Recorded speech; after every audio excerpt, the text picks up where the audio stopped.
It looks like the Volunteers has beaten Kentucky in 34 of the past 37 matchups. So I'm not concerned about this game at all. Hooker, he is 27 for 44 passing for 426 yards and 6 touchdowns against his career against Kentucky. That's including his time at Tennessee and at Virginia Tech. So, and Kentucky's coming off a bye week with their Mississippi State victory.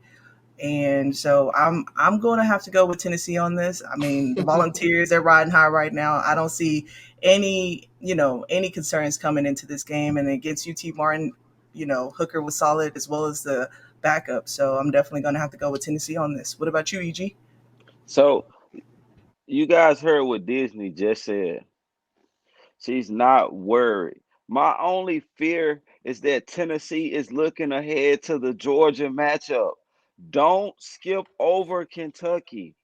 Kentucky is a team that can play. Kentucky has a solid defense. They made Anthony Richardson look crazy. They made a few quarterbacks in the SEC look crazy. Yeah, they came out and lost to a was it South Carolina? What was that? Was that the team they lost to? I think they lost to a South Carolina team that was very strange. But teams have down weeks. And my thing is, don't look ahead on Kentucky. Don't look at this as an easy matchup. I don't want it to be a trap game for Tennessee because I want to see Tennessee on that stage because their offense is fun to watch. I love Hendon Hooker's game. I just love Heupel and what he's doing with that offense. So I hope them guys are focused on this week and not looking ahead to Georgia. With that being said, I still have Tennessee winning this football game. All right, EG. And Mike, what you got on this? Yeah, man. Talk about them like last meetings, man. Uh, Sometimes you got to go with the trend, and the trend tells me Tennessee is about to spank Kentucky, about to kick Kentucky out of the top 25 where they do not belong. Uh, Kentucky is so overrated. I'm so tired of people hyping this team up because they are not good. Everybody's hyping up Will Levis. Okay, whatever. This is the thing. Can Kentucky put up 40? No. Can Kentucky put up 50? No. I don't think that they have the defense to stop a Tennessee. I don't think that they have the guys. And this is the thing. If Tennessee goes up on you early, it takes everything out of Kentucky's hands, right? Kentucky has no advantage going into this game. The game isn't even in Kentucky. It's at Neyland. Tennessee has everything. There's nothing to look forward to. They know what they can do. This coaching staff, see, this is what is amazing about being able to expand your coaching staffs now in college football, right? You already have them GAs and them assistant coaches have already cut that Georgia tape up. That's been done. That's been done. The only cut tape that they're gonna cut up is the one from the week. Like, trust me on that. That tape's already been cut up, tendencies, all of that.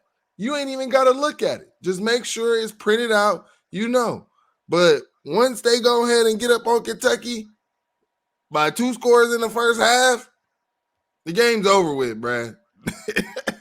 Because this is not about to be pretty at all, man. And, one thing that we do know is Tennessee doesn't have, like, a true defense, right? But here's the thing about Tennessee. They know that.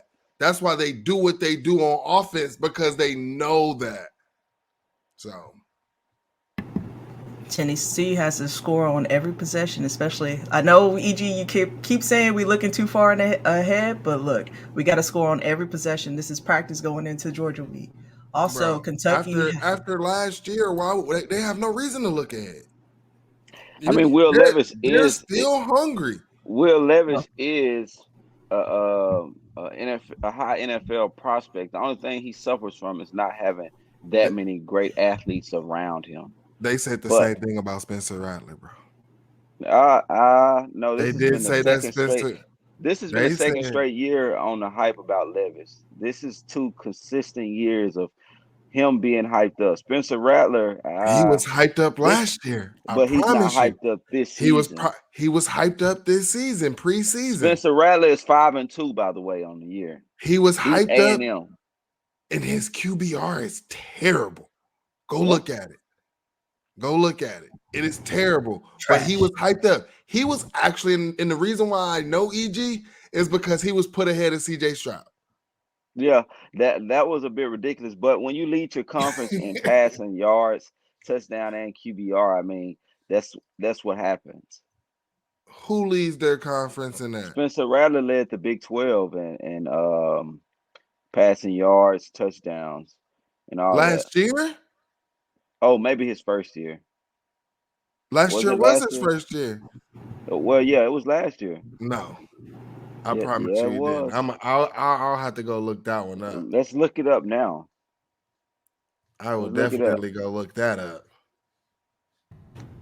And Kentucky, on that note, Kentucky, the highest scoring game they had was 37 points, and that's against Miami Redhawks. So I don't know if they can stick with Hendon and his high scoring passing game. Hendon is in a different league right now.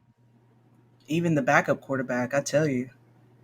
Look, you can take Hendon out in the first half and still have a backup quarterback and still produce points in the second half. This game is definitely going to be crazy. And hey, everyone knows Neyland Stadium.